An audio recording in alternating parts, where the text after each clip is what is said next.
अस्सलाम वालेकुम। मैं उम्मीद करता हूं कि आप तमाम लोग खैरियत से हैं। मेरा नाम है साद रील उस्ताद से। DHA phase 2 extension phase 6 escalation charges, who will pay.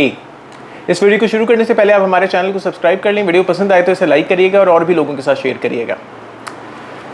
अपनी रवायत को बरकरार रखते हुए DHA वैली के बाद DHA इस्लामाबाद ने DHA फेज़ 6 के ऊपर भी एक छोटा सा बॉम्ब गिरा दिया। बॉम्ब लिटरली नहीं, लेकिन कुछ एस्केलेशन एक्स्ट्रा चार्जेस इनके ऊपर भी लगा दिए। और ये एक्स्ट्रा चार्जेस हैं 8 लाख रुपए के, जो कि 2.5 साल के अरसे में हर बैलेटेड प्लॉट मेंबर ने देने हैं। अब इसके ऊपर हमारे कुछ ना कुछ सवालात बनते हैं। ये सवालात मेरे भी हैं, बाकी रियल्टर्स के भी हैं, एंड यूजर्स के भी हैं जो ख़रीद रहे हैं, बेच रहे हैं। क्या ये चार्जेस जस्टिफाइड है? इसके बाद इसकी मार्केट के ऊपर क्या इम्पैक्ट रहेगा? ये चार्जेस अदा कौन करेगा? बेचने वाला, ख़रीदने वाला, या फिर अप टू डेट के हिसाब से चलेगा? अगर मेरे ऊपर ड्यू हो गया है तो मैं अदा कर दूं, बाकी रिमेनिंग ख़रीदार दे दे, ऐसा भी हो सकता है। लेकिन इससे पहले हमें इसकी भी हिस्ट्री जाननी है। ये 2005 का प्रोजेक्ट 2022 में अभी तक मिल नहीं रहा। कब मिलेगा पता नहीं चल रहा। बैलेटिंग हो रही है लेकिन प्लॉट नहीं मिल रहा। सबसे पहले अगर मैं उस ओपन सर्टिफिकेट को देखूं जो DHA ने 2005 में लोगों को बेचा, वो एक मिसलीडिंग डॉक्यूमेंट था। ये ओपन सर्टिफिकेट कह रहा था कि 2005 के बाद कभी भी DHA आपको 1 कनाल का या 500 गज का प्लॉट देने का पाबंद है। अब वो कभी भी 10 साल में होगा, 20 साल में होगा, 50 साल में होगा, 100 साल लग जाएंगे, उसे कुछ भी नहीं लिखा था। सो एग्रीमेंट की रूह से, कोई वकील आपको ये बेहतर बताएगा, एग्रीमेंट या कॉन्ट्रैक्ट की रूह से it was a null and void contract. So DHA ने हमें मिसलीड किया। उस टाइम पे जब ये लॉन्च हुआ तो DHA 2 के अंदर तकरीबन 65 लाख रुपए से लेकर 80 लाख रुपए, 90 लाख रुपए के ब्रैकेट के अंदर प्लॉट चल रहा था। और DHA ने जो इसकी लोकेशन शो की वो जगह थी जहां पे कॉमनेस्ट टाउन, और अब पहले कॉमनेस्ट टाउन और अब DHA फेज़ 5 था। यानी DHA ने मिसलीड करने की कोशिश की। 90 लाख रुपए का या 80 लाख रुपए का DHA 2 में प्लॉट चल रहा था, तो इनकी प्राइसेस सेट हुई कि चलो यार जितने में भी बिक जाए, 30 में बिक जाए, 35 में बिक जाए, 42 में बिक जाए। इस तरह इन्होंने ओपन सर्टिफिकेट्स बेचे और बाद में वो बैलेट होके, क्योंकि उनके ऊपर नंबर्स ही हैं, कोई सेक्टर तो लिखे भी नहीं है, तो बाद में वो बैलेट होके बाइफिकेट हुए कि कौन सा किस सेक्टर के अंदर आ रहा है। तो DHA was misleading at the start. और डेफिनेटली 30 और 40-45 के ब्रैकेट के अंदर उस वक्त अगर 2005 में सेल हो रहे हैं तो कोई गरीब बंदा या लोअर मिडिल क्लास तो ले नहीं रहा। तो इसमें तगड़े लोगों को या अपर मिडिल क्लास वाले लोगों को मिसलीड किया गया। क्या इससे पहले हमने कभी ये चार्जेस कहीं लगते हुए देखे? अगर आप DHA फेज़ 2 की स्टेटमेंट उठा लें तो आपको पता चलेगा कि इनिशियली प्लॉट एक बहुत कम कीमत के ऊपर लॉन्च हुआ था, लेकिन over the period of time उनके अलॉटीज से उस लॉन्चिंग प्राइस का 3 गुना प्राइस ले ली गई। अगर आप बहरिया टाउन की किसी भी स्टेटमेंट को निकालें, फेज़ 7 की, फेज़ 8 की, फेज़ 1 to 6 की, तो आप ये रियलाइज़ करेंगे कि उनके ऊपर भी additional development charges over the period लगाए गए हैं। तो मैं इन एस्केलेशन चार्जेस को बहुत शायद गलत नहीं मानता।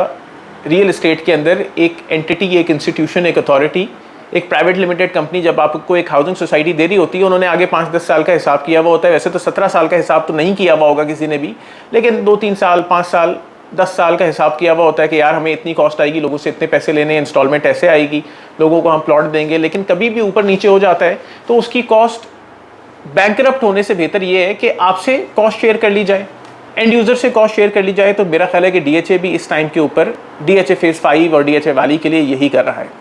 अब आते हैं सवालात के जवाबात के लिए। क्या ये चार्जेस जस्टिफाइड है? ये चार्जेस जस्टिफाइड होते अगर 2005 में लॉन्च हुआ हुआ ये प्रोजेक्ट 2010, 12, इवन 15 तक डिलीवर हो जाता, तो हाँ ठीक है यार, तुम ये 8 लाख रुपए एक्स्ट्रा ले लो, लेकिन हमें हमारा हक तो दे दो, प्लॉट दे दो। लेकिन 2022 में ये चार्जेस मांगना है, एक 2.5 साल की एडिशनल इंस्टॉलमेंट प्लान के ऊपर, यानी तकरीबन 2025 तक तो आप खींच ही जाओगे किसी तरीके से, इतना समझ आ रहा है। यानी 20 years for a project, I think it is too much and it is not justified by any mean. आपकी फॉल्ट, और चलो आप 70% बेयर कर रहे हो, वो 30% बेयर कर रहे हैं, लेकिन इस गरीब को बेयर इतना कितना करवाओगे यार? So it is not justified इस टाइम फ्रेम की रूह से। इफेक्ट क्या होगा इसकी DHA 6 की मार्केट को?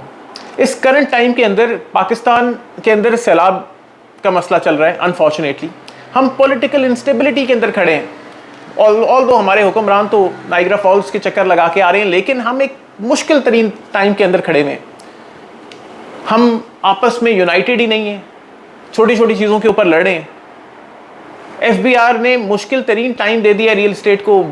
ऊंचे आसमानों पे जाती हुई रियल एस्टेट अब नोज डाइव क्रैश कर रही है। तो इस मुश्किल वक्त में ये 8 लाख रुपए के चार्जेस ऊपर जा रहे होते, ले लेते यार, दिल खुश करके देते। लेकिन ऑलरेडी हम मार्केट 2-3 मिलियन नीचे आ चुकी है, 8 लाख रुपए दे दिए यार। लेकिन क्योंकि ये चार्जेस अब कोई पे करेगा तो उस हिसाब से हमें पता चलेगा कि अदा कौन करेगा। लेकिन मैं ये कहता हूँ कि शायद बहुत ज़्यादा इम्पैक्ट ना आए, इससे कुछ ना कुछ हम नीचे जाएं लेकिन ऊपर जाएंगे, क्योंकि एक्स्ट्रा चार्जेस लगने से प्रोजेक्ट और पुख्तगी की तरफ चला जाता है। तो हम ये एक्सपेक्ट करते हैं कि ये ज़्यादा इफेक्ट नहीं करेगा इस मार्केट को। मार्केट और बहुत ज़्यादा नीचे की तरफ नहीं जा रही, तो परेशान ना हो। Who will pay these charges? अब ये सबसे बड़ा सवाल है इस टाइम का। क्या वो बंदा अदा करेगा जिसने उस प्लॉट को जो बेच रहा है? फॉर एग्जाम्पल, यानी ये सवाल सिर्फ तभी बनता है कि जब आप अपना प्लॉट बेच रहे हैं। अगर आप होल्ड कर रहे हैं तो आप ही अदा करेंगे। लेकिन अगर आप अपना प्लॉट बेच रहे हैं, ऐसा भी हो सकता है कि सेलर के ऊपर लगे हैं तो सेलर अदा करे, लेकिन सेलर बेचारा ऑलरेडी कीमत वाइज नीचे चला गया, उस पर रहम करो। ऐसा भी हो सकता है कि इसको खरीदार अदा कर दे। इस पॉइंट पे जब उसका पेमेंट प्लान नहीं आया तो वैसे खरीदार को अदा करना चाहिए। ऐसा भी हो सकता है कि ये अप टू डेट अदा हो, कि अगर आज से इसका किस्त अदा करने का टाइम आ गया है तो मैं आज की किस्त अदा कर दूं और उसके बाद की किस्त खरीदार अदा कर दे। तो ये अप टू डेट वाला सिनेरियो हो सकता है। लेकिन अगर हम प्रेसिडेंट देखें तो डीएचए वैली के अंदर एस्केलेशन चार्जेस परचेजर अदा कर रहा है। तो मैं ये उम्मीद करता हूं कि ये एस्केलेशन चार्जेस भी परचेजर ने ही अदा करने हैं। आई एम श्योर के, आई होप कि आपको ये मेरी बात बुरी नहीं लग रही, लेकिन मोस्ट प्रॉब्ली चांसेस ये हैं, क्योंकि अभी प्लान नहीं आया तो परचेजर ने अदा करने हैं, और प्लान आ भी जाए तो तब भी ये चार्जेस परचेजर को अदा करने चाहिए, क्योंकि आपका प्लॉट है।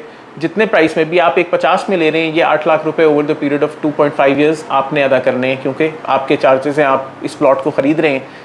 ये अप टू डेट के साथ भी हो सकता है, एज इफ जैसे ये मार्केट डिसाइड करे। यानी अगर किस्त आ जाए तो आप इसे अप टू डेट भी अदा कर सकते हैं, लेकिन अप टू डेट आमतौर पे हम उन चार्जेस को अदा करते हैं जो कि आर्मी अलॉटेड प्लॉट्स के ऊपर 20 साल के इंस्टॉलमेंट के ऊपर आए हुए होते हैं। 20 साल 15 साल की इंस्टॉलमेंट के ऊपर एक आर्मी ऑफिसर के लिए आसान करने के लिए। तो उस पर ये होता है कि यार अगर उसने 3 साल की अदायगी की भी है, आप अदा कर दें, बाकी रिमेनिंग 17 साल आप अदा कर दें, क्योंकि 20 साल तक तो आपको कोई नहीं पता कि वो बंदा अगले 20 साल कहाँ होगा। या एक लमसम भी आप अदा नहीं करना चाहेंगे, ऑल्दो वो मिनिमम चार्जेस होंगे, लेकिन आप लमसम भी अदा नहीं करना चाहेंगे, तो उस सूरत में अप टू डेट और परचेजर वाला सिलसिला बेहतर रहता है। लेकिन इस 2 एक्सटेंशन DHA 6 के अंदर परचेजर शुड पे दीज ड्यूज़, और आप अपनी डीलों को बिल्कुल बैक ना करें, रिवर्स ना करें। बयाने कर लिए हैं तो डेफिनेटली ख़रीदार, बेचने वाले ने भी कुछ सोचा हुआ होगा उन पैसों के लिए, और आपने भी सोचा हुआ होगा कि आपको प्लॉट मिलेगा। ये चार्जेस आपके डिसीजंस को इम्पैक्ट नहीं करने चाहिए, आप उनसे कतन परेशान ना हो, और ख़रीदार इसको अदा करे करंट मार्केट सिनेरियो के अंदर। अगर मार्केट के अंदर फ्यूचर में कोई ना कोई चेंज आती है तो डेफिनेटली हम आपको आगाह करेंगे और बताते रहेंगे उसके ऊपर। तो मैं उम्मीद करता हूँ कि आपको इस वीडियो से फ़ायदा हुआ होगा, और अगर आपको फ़ायदा हुआ तो हमें ज़रूर ज़्यादा से ज़्यादा लाइक्स दें। हमें अच्छा लगता है कि ज़्यादा से ज़्यादा लाइक्स आएँ, इस वीडियो को और भी लोगों के साथ शेयर करें, चैनल को सब्सक्राइब करें, हमें फेसबुक और इंस्टाग्राम पे भी फॉलो करें। ऑल्दो हम अपना इंस्टाग्राम रिसेंटली बहुत अपडेट तो नहीं कर रहे, लेकिन फेसबुक के ऊपर वी आर रिलेटिवली एक्टिव। लेकिन आप दोनों जगह के ऊपर हमें लाइक करें, सब्सक्राइब करें, और अपना बहुत बहुत ख्याल रखें। अस्सलाम वालेकुम।